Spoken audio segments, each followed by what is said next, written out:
अभिवादन स्वीकार करिए नितिन चंद्रपाल का।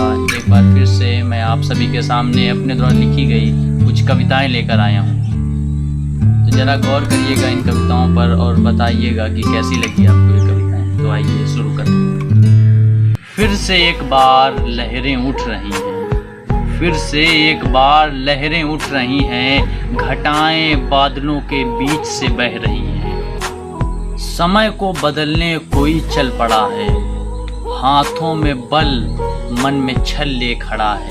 जीत की चाह ने भुजाओं को बल दिया है, इस वृद्ध हो रहे शरीर को फिर से नवजीवन दिया है। आंखों की सुस्ती कहाँ खो गई अब, वो मन की उदासी कहाँ खो गई अब। फिर से कलह के बीज बो रहा वह, अनजाने में ही अपनों को खो रहा वह। एक जीवन मिला वह भी जी लिया, अब नए जीवन की चाह में खुद को लालायित किया।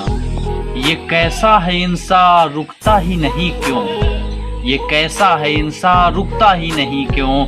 चढ़ चढ़ के अनुभवों की सीढ़ियाँ थकता ही नहीं क्यों। कोई बात तो है इस संघर्ष में, कोई बात तो है इस संघर्ष में। कितना भी पालो भरता ही नहीं जी, कदम थक भी जाएं तो मन थकता नहीं है। ले लेकर हिलोरें ये रुकता ही नहीं है। कहाँ अंत होगा इस बिखरे जहां का, कहाँ सुध मिलेगी इस अतृप्त क्षुधा को। इस कविता का शीर्षक है जिंदगी।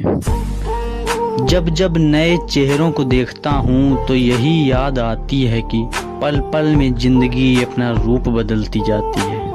रुकती ना किसी के लिए ना ही अफसोस करती है, बस आशाओं को बांधकर आगे को बढ़ती रहती है। लाख बादल छाए लाख तूफान आए, ये तो बस बुलंदियों की छाती को तरती रहती है। मन को जिसने अपनी गोद में जीते मरते देखा है, ये वो जिंदगी है जिसको हमने आगे को बढ़ते देखा है। तो आप सभी ने मेरी कविता को इतने आनंद पूर्वक और प्रेम से सुना, इसके लिए आप सभी को बहुत बहुत आभार एवं धन्यवाद। फिर मिलेंगे ऐसे ही नई कविताओं के साथ।